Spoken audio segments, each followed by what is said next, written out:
وہ सर्दियों की एक शाम थी जब आखिरी ट्रेन रेलवे स्टेशन के प्लेटफार्म पर आकर रुकी थी। ट्रेन से उतरने वाले मुसाफिरों में एक बूढ़ी औरत जिसके साथ एक जवान लड़की थी जिसकी उम्र अंदाजन 20 या 22 साल होगी और दो छोटे छोटे बच्चे थे। उनके चेहरों की थकन बता रही थी कि वो लंबे सफर से आई हैं। बूढ़ी औरत ने किसी कुल्ली की तलाश में इधर उधर देखा और जब उसकी नजर मुझ पर पड़ी तो इशारे से मुझे अपनी तरफ बुलाया। जब मैं पास गया तो वो कहने लगी, हमारा सामान गाड़ी के डब्बे से उतार कर रेलवे स्टेशन के बाहर तक पहुंचा दो। चुनाचा मजदूरी तय करके उनका सामान रेलवे स्टेशन तक ले आया। उन्होंने अपने घर जाने के लिए एक टैक्सी करवाई। टैक्सी का ड्राइवर एक इंतहाई बूढ़ा ज़ईफुल उम्र शख्स था। मैंने उनका सारा सामान उस टैक्सी में रख दिया। जब वो चलने लगी तो बूढ़ी औरत ने कहा, बेटा ऐसा है कि तुम हमारे साथ आ जाओ और ये सारा सामान टैक्सी से उतार कर हमारे घर तक पहुंचा देना, क्योंकि ये ड्राइवर बहुत कमजोर और ज़ईफ है। तुम्हें इस काम के अलग से पैसे दूंगी। अब चूंकि इसके बाद और कोई ट्रेन में नहीं आना था और अब मैंने वैसे भी अपने ठिकाने पर जाना था तो सोचा चलो 4 पैसे और मिल जाएंगे, इसमें क्या हर्ज है। मैंने हामी भर ली और उनके साथ टैक्सी में सवार हो गया। कोई 20 या 25 मिनट की मसाफत के बाद उनका घर आ गया। मैंने सारा सामान टैक्सी से उतार कर नीचे रखा और टैक्सी वाला अपना किराया लेकर चला गया।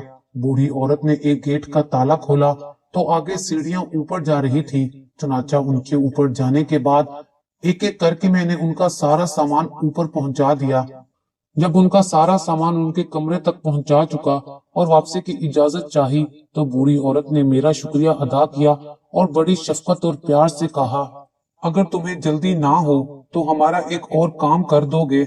माँ जी आप बताएं क्या काम है।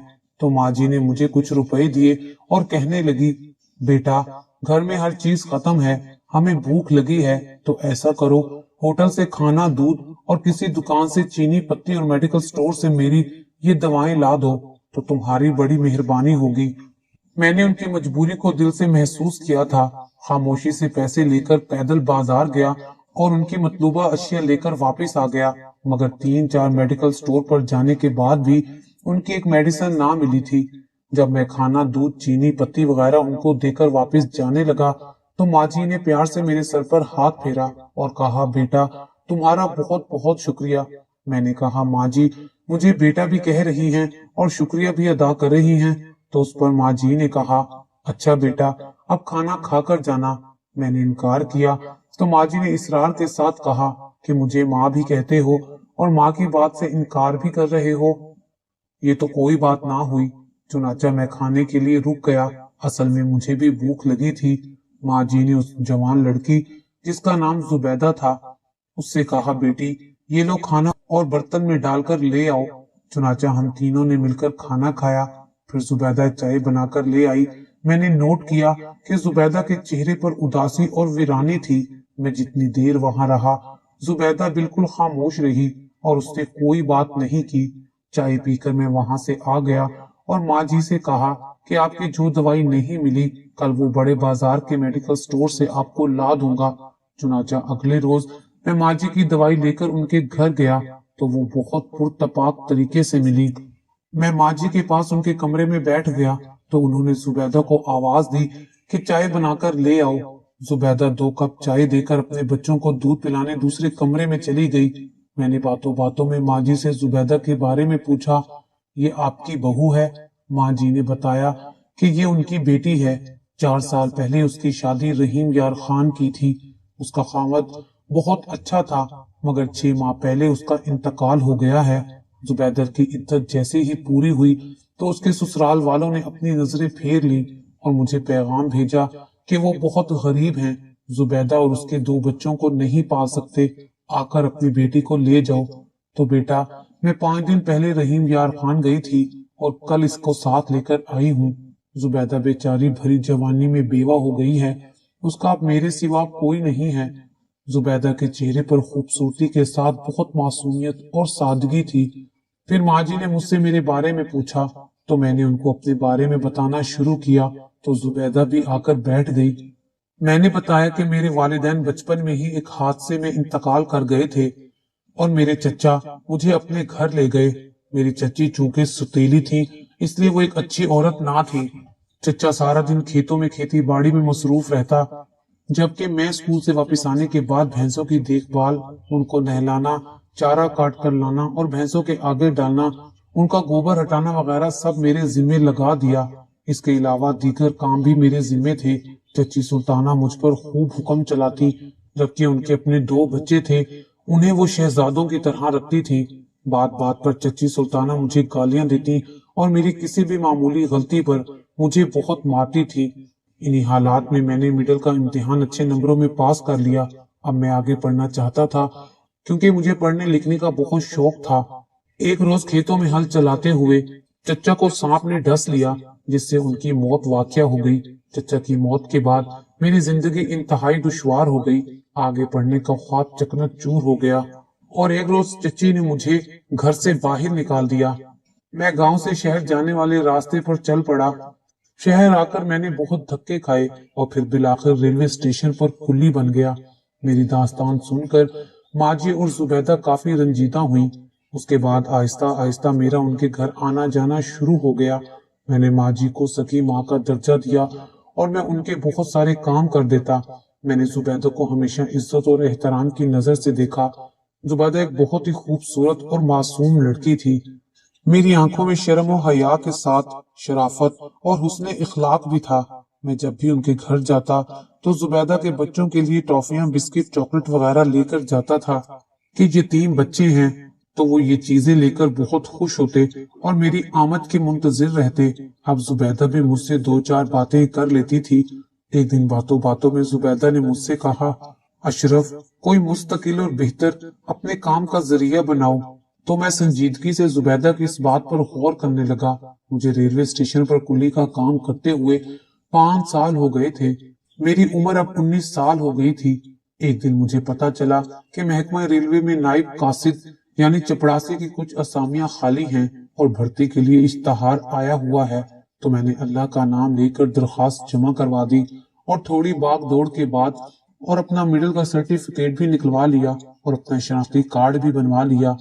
काफी सारे उम्मीदवारों ने दरखास्तें जमा करवाई थी और ये भी सुनने में आया कि MNA, MPA और वजीरों की सिफारिशें भी चल रही हैं।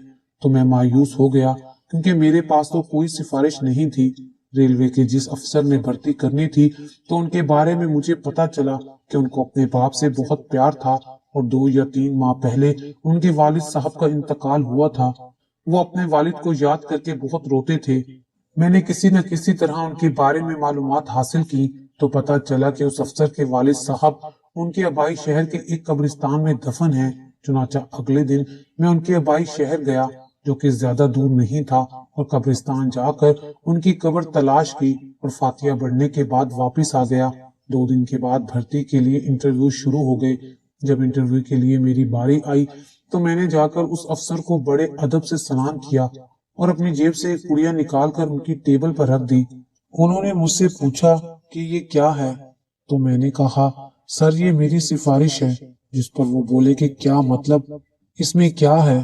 मैंने बड़े एहतराम से कहा, सर आप एक बार खोल कर देख तो ले। जिस पर उन्होंने पुड़िया खोल कर देखी तो उसमें थोड़ी सी मट्टी थी। वो हैरान होकर मेरी तरफ देखने लगे और पूछने लगे कि ये सब क्या है, ये कैसी मट्टी है। तो मैंने कहा कि सर ये आपके वालिद मोहतरम की कब्र की मट्टी है और यही मेरी सिफारिश है। आपके वालिद साहब का 3 माह पहले इंतकाल हुआ है, तो मैं उनकी कब्र से ये मट्टी लेकर आया हूँ। प्लीज इस मट्टी को मेरी सिफारिश समझें। इस पर उस अफसर की आंखों में आंसू आ गए। फिर मैंने उनको सारी निशानियां बताई तो वो चंद लम्हों के लिए सोच में पड़ गए और कहने लगे, मिस्टर अशरफ, मुझे अपने वालिद साहब से बेहद प्यार था। मैंने पूरी जिंदगी उनकी हर बात मानी है, कभी किसी बात से इनकार नहीं किया। अब तुम उनकी कब्र की मट्टी बतौर सिफारिश लेकर आए हो, तो मैं इस सिफारिश को कबूल करता हूँ और तुम्हें इस मट्टी के सदके भर्ती कर लेता हूँ। बस तुम खामोशी से जाओ और किसी से इस बात का तज़किरा ना करना। चंद दिनों बाद मुझे नौकरी का लेटर मिल गया। मैं बहुत खुश हुआ और उस अफसर के घर जाकर उनका शुक्रिया अदा किया। आज मुझे बहुत बड़ी खुशी मिली थी, मगर मेरी इस खुशी को मनाने वाला मेरा अपना कोई ना था। मैं उसी वक्त बाजार गया, माँ जी के लिए एक सूट, जुबैदा के लिए एक शॉल اس کے بچوں کے لیے کھلونے اور مٹھائی کا ڈبہ لیا اور سیدھا ماں جی کے گھر چلا گیا اور ان کو بتایا کہ مجھے سرکاری پکی نوکری مل گئی ہے، جس پر ماں جی نے مجھے بہت پیار کیا، مبارکباد کے ساتھ ڈھیروں دعائیں دی۔ پھر زبیدہ نے بھی مجھے مبارکباد دی۔ جب میں نے ماں جی کو سوٹ اور زبیدہ کو شال دی تو زبیدہ بہت خوش ہوئی۔ ماں جی نے کہا، بیٹا اس تکلیف کی کیا ضرورت تھی؟ تو میں نے کہا، ماں جی میرا آپ کے سوا اور کون ہے؟ آپ کو اپنی ماں کہتا ہوں تو بیٹا ہونے کے ناطے نوکری ملنے کی خوشی میں آپ کے لیے لایا ہوں۔ پھر میں نے نائب قاصد کی ڈیوٹی شروع کر دی۔ میں اپنے فرائض ذمہ داری سے سر انجام دیتا، سب کی عزت کرتا۔ میرا آنا جانا ماں جی اور زبیدہ کے گھر جاری رہا۔ اب میں نے محسوس کیا کہ میں جب بھی ان کے گھر جاتا تو زبیدہ کے چہرے پر رونق اور چمک سی آ جاتی اور وہ خوش ہو جاتی۔ ایک دن میں ان کے گھر گیا اور ماں کے پاس بیٹھ کر باتیں کرنے لگا تو زبیدہ چائے اور کچھ لوازمات لے کر آ گئی اور ہماری باتوں میں شامل ہو گئی۔ اس نے مجھے مخاطب کر کے کہا، اشرف اگر میں کچھ کہوں تو میری بات مانو گے؟ میں نے کہا، اگر ماننے والی ہوئی تو ضرور مانوں گا۔ اس پر زبیدہ نے کہا کہ بات بالکل ماننے والی ہے اور تمہارے فائدے کی ہے۔ چنانچہ میں نے حامی بھر لی تو زبیدہ نے مجھ سے وعدہ لیا کہ میں ہر حال میں اس کی بات مانوں گا۔ زبیدہ نے کہا، اشرف آپ کو نائب قاصد کی نوکری مل گئی ہے تو کیا ساری زندگی نائب قاصد ہی رہو گے؟ میں اس کی بات سن کر خاموش رہا۔ پھر زبیدہ نے کہا، آپ 8 جماعتیں پاس ہو تو ایسا کرو نوکری کے ساتھ پرائیویٹ میٹرک کی تیاری کر لو، اگر آپ چاہیں تو میں آپ کو پڑھا بھی دوں گی۔ ماں جی نے بھی زبیدہ کی اس بات کی تائید کی اور مجھے بھی یہ بات بھلی لگی۔ ماں جی اور زبیدہ کے اصرار اور زور دینے پر میں نے میٹرک کی کتابیں لے کر امتحان کی تیاری شروع کر دی۔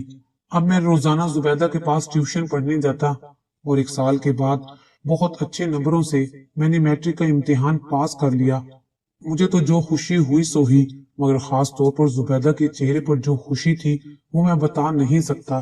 پھر اسی طرح زبیدہ نے مجھے FA کی تیاری کروانا شروع کروا دی، کیونکہ وہ خوبصورت ہونے کے ساتھ ساتھ ایک پڑھی لکھی لڑکی تھی۔ اس نے MA اسلامیات کیا ہوا تھا۔ میں ایک دن مام جی کے پاس بیٹھا ہوا تھا تو اس روز ماں جی بہت سنجیدہ تھی اور مجھ سے کہنے لگی کہ اشرف بیٹا، بات یہ ہے کہ میں اب بہت بوڑھی ہو گئی ہوں، کئی بیماریوں میں مبتلا ہوں، کوئی پتہ نہیں کب اللہ مجھے اپنے پاس بلا لے۔ میں سوچتی ہوں کہ میرے بعد میری جوان بیوہ بیٹی اور یتیم نواسوں کا کیا بنے گا۔ زبیدہ میری اکلوتی اولاد ہے، یہ گھر بھی کرائے کا ہے۔ میرے خاوند سرکاری ملازم تھے تو دوران سروس ان کا انتقال ہو گیا تھا۔ ان کی وفات کے بعد پینشن مل رہی ہے جس سے گزر بسر ہو رہی ہے۔ میرے مرنے کے بعد یہ پینشن بھی بند ہو جائے گی تو زبیدہ بیچاری بے آسرا ہو جائے گی۔ یہی سوچ مجھے رات دن کھائے جا رہی ہے۔ ماں جی کی بات 100% درست تھی۔ پھر ماں جی نے مجھ سے کہا کہ اشرف بیٹا، میں تمہیں اپنا بیٹا بنانا چاہتی ہوں۔ میری دلی خواہش ہے کہ تم زبیدہ سے نکاح کر لو، کیونکہ تم بہت اچھے ہو، شریف اور خوش اخلاق ہو، تمہارا کردار بہت اچھا ہے۔ تم سے اچھا انسان مجھے نہیں مل سکتا جو زبیدہ کا سہارا بن سکے۔ تم زبیدہ کو اپنا لو۔ گویا زبیدہ مجھ سے 4-5 سال بڑی تھی، مگر اس سے کوئی فرق نہیں پڑتا تھا۔ دوسرا سچی بات یہ ہے کہ زبیدہ بھی مجھے اچھی لگتی تھی۔ خوبصورت ہونے کے ساتھ ساتھ وہ شرم و حیا کا پیکر اور با کردار تھی۔ 5 وقت کی نمازی اور پرہیزگار تھی۔ روزانہ نماز فجر کے بعد باقاعدگی سے قرآن پاک کی تلاوت کرتی۔ اس کے دونوں بچے مجھ سے بہت مانوس ہو گئے تھے، میری آمد پر بہت خوش ہوتے تھے، اور سب سے اہم بات یہ کہ زبیدہ مجھے پسند کرتی تھی۔ ماں جی کی بات ہر لحاظ سے معقول تھی، تو تھوڑی دیر سوچنے کے بعد میں نے ماں جی سے کہا کہ آپ کو سکی ماں کا درجہ دیتا ہوں تو مجھے آپ کا ہر فیصلہ منظور ہے۔ جس پر ماں جی بہت خوش ہوئی اور میرے سر پر پیار سے ہاتھ پھیرا اور ڈھیروں دعائیں دی۔ بس پھر کیا تھا، 1 مہینے کے بعد میرا نکاح زبیدہ سے ہو گیا۔ میں نے بھی اسی مکان میں رہائش رکھ لی جس میں ماں جی اور زبیدہ رہ رہی تھی۔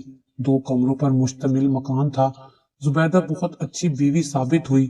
اس کے کہنے اور زور دینے پر میں نے بھی 5 وقت کی نماز ادا کرنی شروع کر دی۔ قریبی مسجد میں نماز عصر کے بعد مولوی صاحب سے قرآن پاک پڑھنا شروع کر دیا، اور میں اپنی پوری تنخواہ اور دیگر الاؤنسز لا کر زبیدہ کے ہاتھ پر رکھ دیتا، جس سے وہ نہ صرف پورا گھر خوش اسلوبی سے چلا رہی تھی بلکہ ہر ماہ کچھ نہ کچھ بچت بھی کر لیتی۔ اسی طرح 1.5 سال کا عرصہ بیت گیا۔ اللہ پاک نے اپنی رحمت سے نوازا اور زبیدہ نے مجھے ایک پیاری سی بیٹی کا خوبصورت تحفہ دیا۔ میں پوری دل جمائی اور محنت سے ایف اے کی تیاری کر رہا تھا۔ پھر اللہ رب العزت کی مہربانی اور کرم سے ایف اے کا امتحان شاندار نمبروں سے پاس کر لیا۔ زبیدہ تو خوشی سے نہال تھی۔ اسی اثنا میں محکمہ ریلوے میں سینئر کلرک کی خالی اسامیہ میں بھرتی کا اشتہار آیا تو میں نے پھر اپلائی کر دیا۔ ماں جی اور زبیدہ میری کامیابی کے لیے دن رات دعائیں مانگتی۔ میں نے تحریری امتحان اور انٹرویو دیا تو اللہ کے فضل و کرم سے میرٹ پر میری سلیکشن بطور سینئر کلرک ہو گئی۔ جس روز میں اپنا اپوائنٹمنٹ لیٹر لے کر گھر آیا تو زبیدہ کی خوشی دیکھنے والی تھی۔ وہ بہت خوش ہوئی اور مجھے مبارکباد دی۔ پھر ماں بیٹی نے شکرانے کے نوافل ادا کیے۔ میری سینئر کلرک کی جاب دوسرے شہر میں لگی جہاں جا کر میں نے ڈیوٹی جوائن کر لی۔ اب میں ہفتے بعد گھر آتا تھا۔ مجھے سینئر کلرک کی پوسٹ پر کام کرتے ہوئے 6 ماہ ہو گئے تھے۔ ایک ویکینڈ پر میں گھر آیا تو ماں جی کی طبیعت بہت خراب تھی۔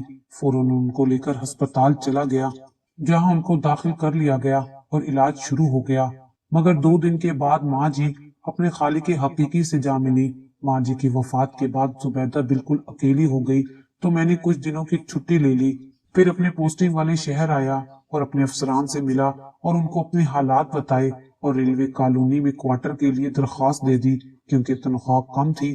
اگر کوئی پرائیویٹ مکان کرائے پر لیتا تو اس کا کرایہ بہت زیادہ ہوتا جو کہ میں ادا نہیں کر سکتا تھا۔ پھر اللہ نے کرم کیا، پانی سے مجھے کوارٹر مل گیا۔ میں اگلے ہی روز زبیدہ اور بچوں کے ساتھ سامان لے آیا اور کوارٹر میں رہائش شروع کر دی۔ پھر ڈیوٹی کے ساتھ میں نے بی اے کی تیاری بھی شروع کر دی۔ اس بار بھی اللہ نے اپنے خاص فضل سے نوازا اور میں نے بی اے کا امتحان بھی اچھے نمبروں سے پاس کر لیا۔ اسی طرح ایم اے کا امتحان بھی پاس کر لیا۔ زبیدہ نے قدم قدم پر میرا بھرپور ساتھ دیا۔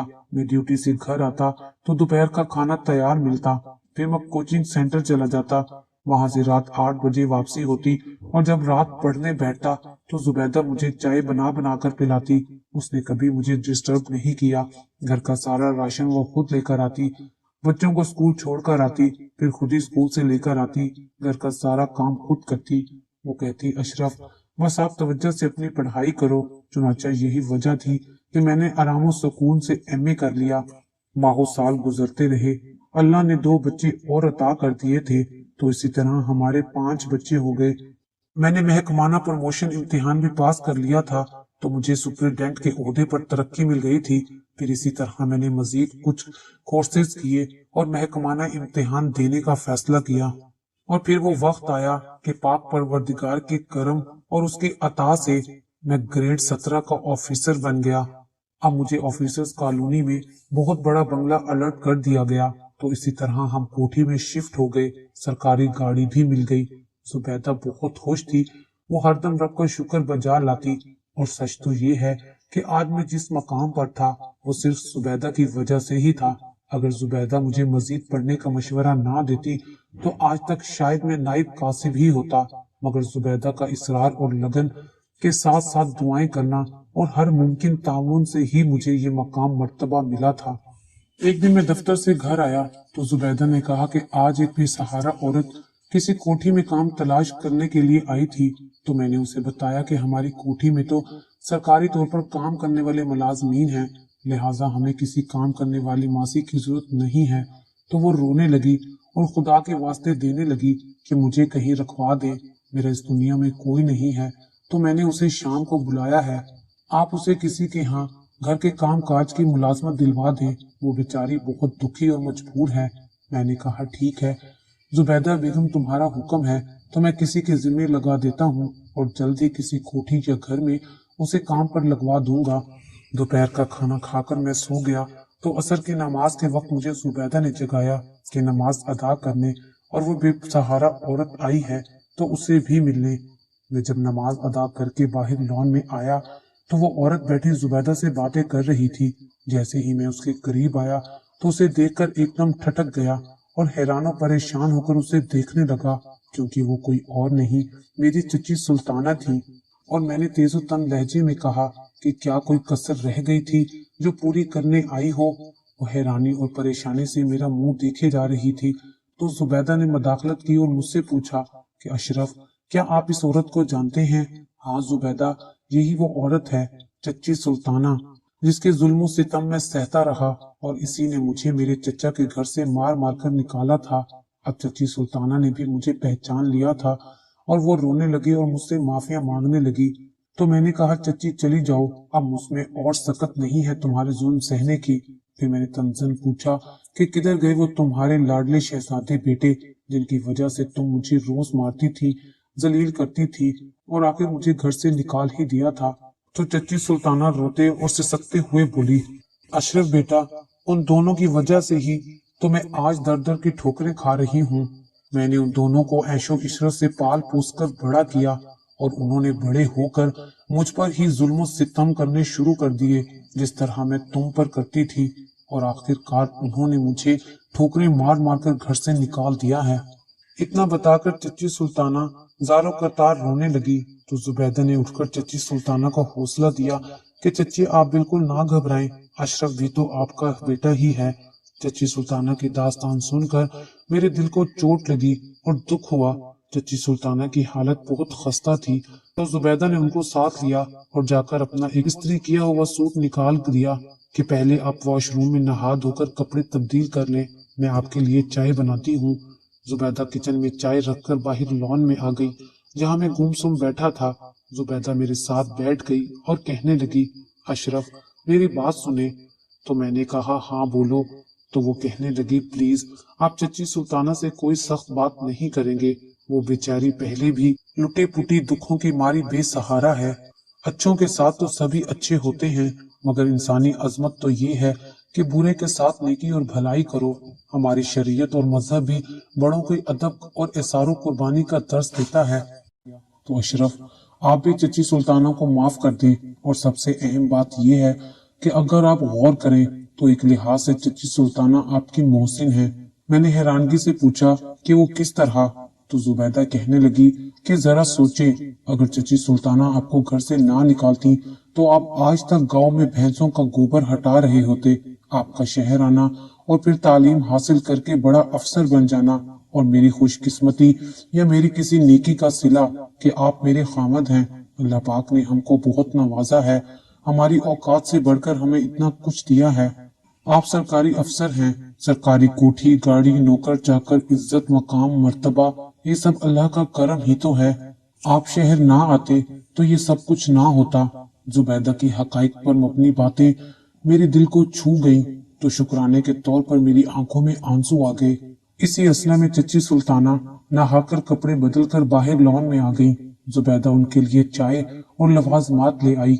तो मैंने आगे बढ़कर चच्ची सुल्ताना के आगे अपना सर झुकाया तो उन्होंने मेरा सर चूमकर प्यार से हाथ फेरा और फिर वो मुझे अपने गले लगाकर रोने लगी। तो मैंने चच्ची को चुप करवाया और कहा, बस अब नहीं रोना, अब आप अपने बेटे के घर आ गई हैं।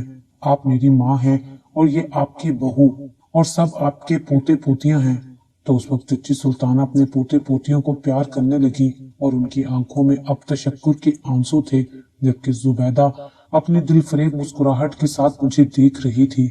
इस तरह हम सब हंसी खुशी रह रहे हैं और एक अच्छी जिंदगी बसर कर रहे हैं।